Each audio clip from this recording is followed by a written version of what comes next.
At some point in your spiritual journey, perhaps after an overwhelming expansion of consciousness or a series of profound insights, you felt the ground give way beneath your feet. What once seemed to make perfect sense simply doesn't anymore. You saw through the illusions, recognized the patterns, glimpsed the fragile construction of your identity. And then came the silence. In the beginning, this silence seemed sacred. It felt like freedom, as if you had escaped from a burning building and breathed fresh air for the first time in years. The relief was palpable, almost intoxicating. You had broken free from the chains of conditioning, seen through the veil of Maya, and touched something infinitely more real than the constructed reality you had been living in. But with time, that fresh air became rarefied. The peace that once felt like liberation slowly transformed into apathy. What had been awakening gradually became exhaustion. The very consciousness that had set you free now felt like a weight you could barely carry. This is the paradox that no spiritual teacher adequately prepares us for, the devastating fatigue that can follow genuine awakening. The majority of us have been conditioned to believe that spiritual awakening is the beginning of a life filled with purpose, energy, and crystal clear clarity.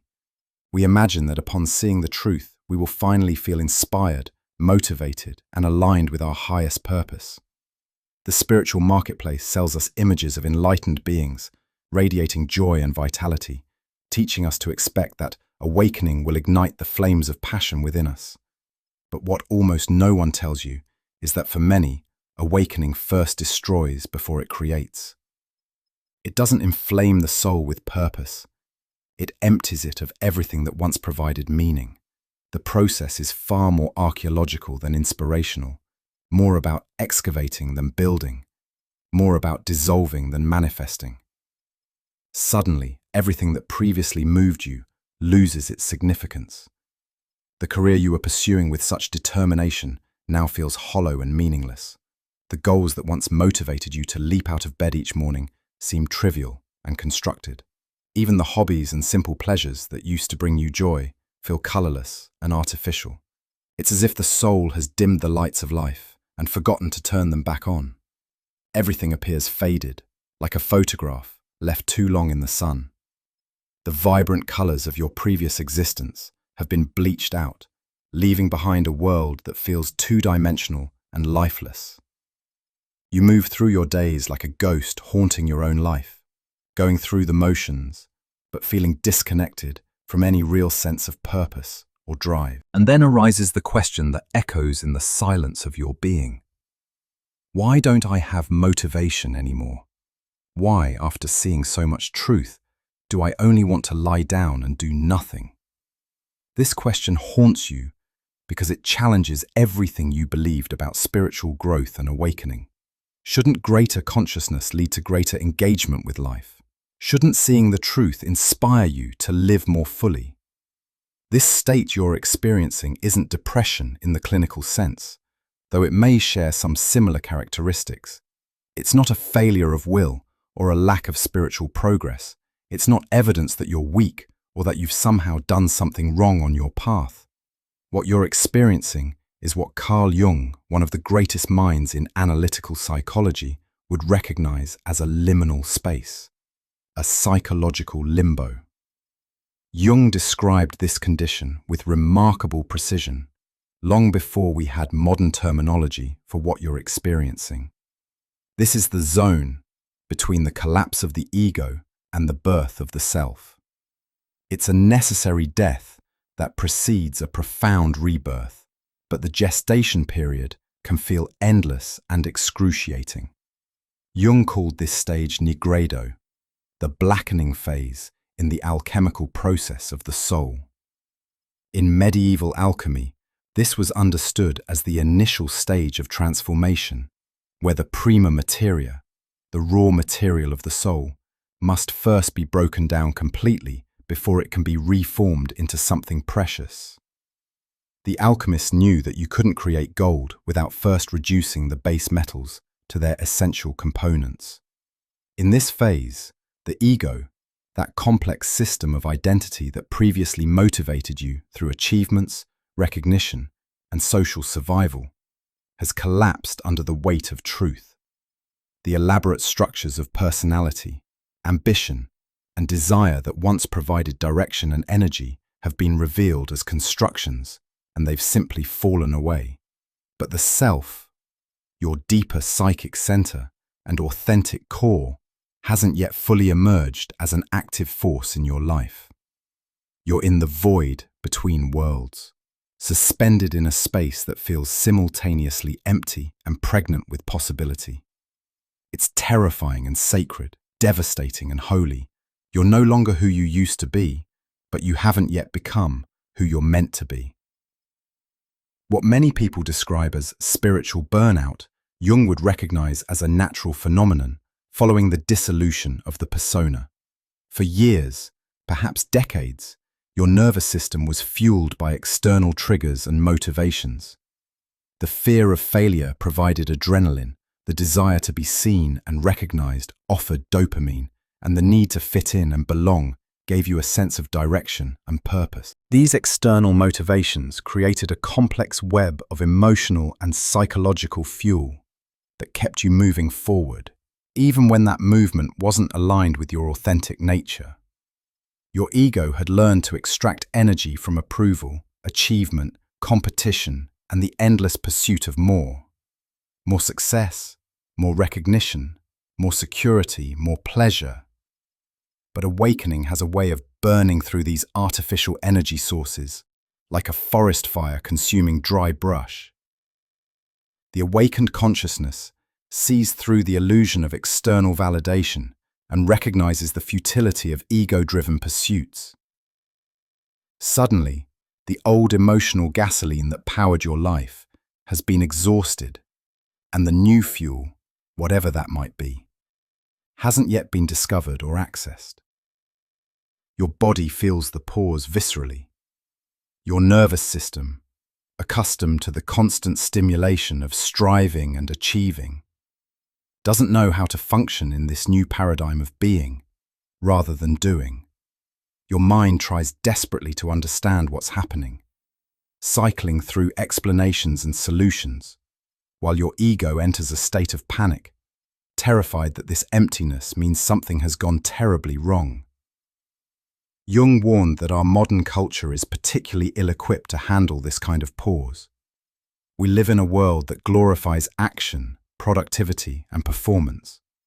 Our entire social and economic system is built on the premise that value comes from output, that worth is measured by achievement, and that stopping means failing. So when you experience this post-awakening fatigue, it's quickly labeled as weakness, pathology, or spiritual failure. Well-meaning friends and family members encourage you to snap out of it or get back out there. Self-help gurus promise quick fixes and instant transformations. The medical establishment may offer antidepressants or therapy designed to get you functioning again.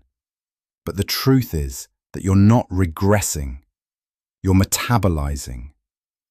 Your psychic system is engaged in the enormous task of digesting years of beliefs, traumas, conditionings, and false identities. This process requires tremendous energy, which is why you feel so depleted. The energy hasn't disappeared. It has been redirected inward to facilitate the deep reorganization of your entire being. Think of it like a snake shedding its skin. During this process, the snake becomes vulnerable and must find a safe place to rest, while the old skin loosens and falls away. The snake doesn't try to force the process or judge itself for being temporarily inactive. It simply trusts that when the time is right, it will emerge renewed and ready to move forward in its new skin. Your soul is undergoing a similar process of renewal, but unlike the snake, you have a thinking mind that wants to understand, control, and accelerate the transformation.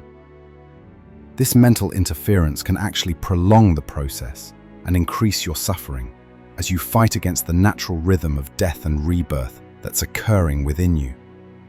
Jung observed that enlightenment is not imagining figures of light. but making the darkness conscious.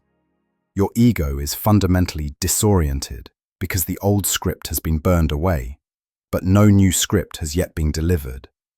You feel like an actor standing on stage without lines, without direction, with only the profound knowing that the old role no longer fits. This is perhaps the most challenging aspect of spiritual burnout, the complete absence of a roadmap. In the ego's world, there were clear instructions: work hard, achieve goals, accumulate resources, build relationships, create security. Even when these instructions didn't lead to happiness, they at least provided a sense of direction and purpose. But in this liminal space between ego and self, there are no external instructions, no clear next steps, no 5-year plans or goal-setting strategies that make sense. The very framework of linear progression and measurable achievement has been dissolved, leaving you in a space that feels completely foreign and disorienting. This state of demotivation isn't a problem to be solved. It's a sacred space where the new self begins to form. It's the cocoon stage of your transformation, where the caterpillar has completely dissolved, but the butterfly hasn't yet emerged. The temptation is to break out of the cocoon prematurely, to force some kind of action or direction. But this would only result in a deformed and incomplete transformation. Jung understood this phase as requiring a complete surrender to not knowing, not doing, and not being in any familiar way. He called this principle enantiodromia, the tendency of the psyche to swing from one extreme to another in order to restore balance. After years or decades of hyperactive ego functioning, the pendulum must swing to the opposite extreme, enforced rest, sacred pause, and profound stillness. This is frustrating for the mind that wants to understand and control, but it's absolutely essential for the soul that needs to reorganize itself from the ground up. In this stillness, the self begins to communicate through dreams, intuitions, and subtle impulses that arise not from the mind, but from the deeper wisdom of the body and soul. The invitation during this phase is radical: to embrace the not doing, to welcome the silence, to trust the pause, even when every fiber of your conditioned being screams that you should be productive, achieving and moving forward.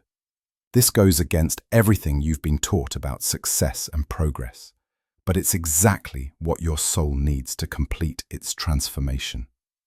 During this time, you might notice that traditional forms of motivation feel hollow or even repulsive. The thought of setting goals, creating vision boards, or attending motivational seminars might make you feel physically ill. This isn't because you're broken or depressed. It's because your system is rejecting artificial stimulation in favor of something much deeper and more authentic. The self speaks in whispers, not shouts. It communicates through subtle body sensations, gentle impulses, and quiet knowings that can only be heard in the space of stillness. When you're constantly trying to motivate yourself or force action, you drown out these delicate communications from your deeper nature. This is why the pause is so crucial. It creates the space for a fundamentally different kind of guidance to emerge, one that isn't based on external rewards or ego gratification, but on the authentic expression of your deepest nature. This guidance doesn't come with fanfare or dramatic revelations. It emerges slowly, like dawn breaking over the horizon, almost imperceptible at first, but gradually illuminating everything in its light. And then, one day, without fanfare or fireworks, without a detailed 5-year plan or a moment of dramatic inspiration, you'll feel a subtle impulse arise from within. It won't come from obligation or the need to prove anything to anyone. It won't be driven by fear or the desire for external validation. Instead, it will emerge from the simple fact that something within you wants to move, wants to express, wants to create or contribute in some way. This is the beginning of a new form of motivation. Motivation that arises not from the ego's agenda, but from the self's authentic expression. This new drive will be quieter than what you experienced before, more honest, and infinitely more sustainable. It won't burn you out because it's not based on external fuel. Instead, it draws from the inexhaustible source of your own authentic nature. When this new motivation emerges, you'll recognize it not by the anxiety or urgency that characterized your old way of being, but by the sense of peace and rightness that accompanies it. Actions taken from this place feel effortless, not because they don't require energy, but because they're aligned with your deeper current rather than swimming against it. This doesn't mean that life becomes easy or that challenges disappear.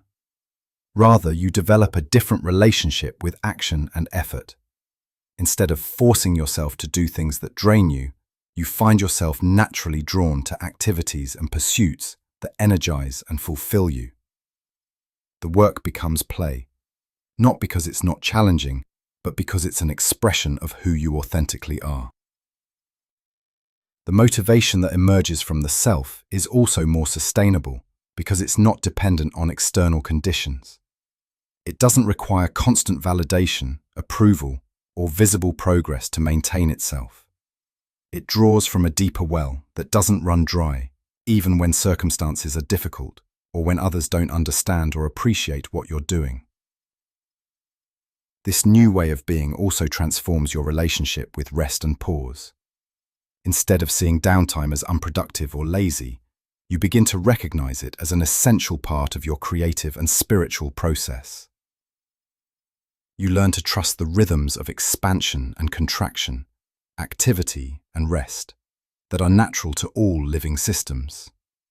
If you're currently in that place of exhaustion, silence, and apparent lack of will, know this: you are not failing. You haven't done anything wrong, and you don't need to be fixed. You are traversing one of the most important passages of your inner journey, even if it doesn't feel important or meaningful in the moment. The spiritual burnout you're experiencing is the sacred space where the authentic self begins to emerge. It's the dark soil from which your new life will grow. The emptiness you feel isn't the absence of something, it's the presence of infinite potential, waiting for the right moment to express itself. Trust the process, even when it makes no sense to your rational mind. Trust the pause, even when everyone around you is encouraging you to get moving again. Trust the silence, even when it feels like death. And when the new flame of authentic motivation begins to flicker, quietly, gently, without fanfare, trust that too. This flame will be different from anything you've experienced before. It will be yours in a way that nothing ever was when you were living from the ego's agenda. It will be sustainable because it draws from an inexhaustible source. And it will be joyful because it's an expression of your deepest truth rather than a performance for others. The journey continues, but now you're no longer traveling on someone else's map.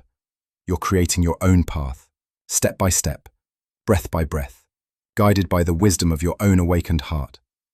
And in this way, the exhaustion that once felt like an ending reveals itself to be the most important beginning of your life.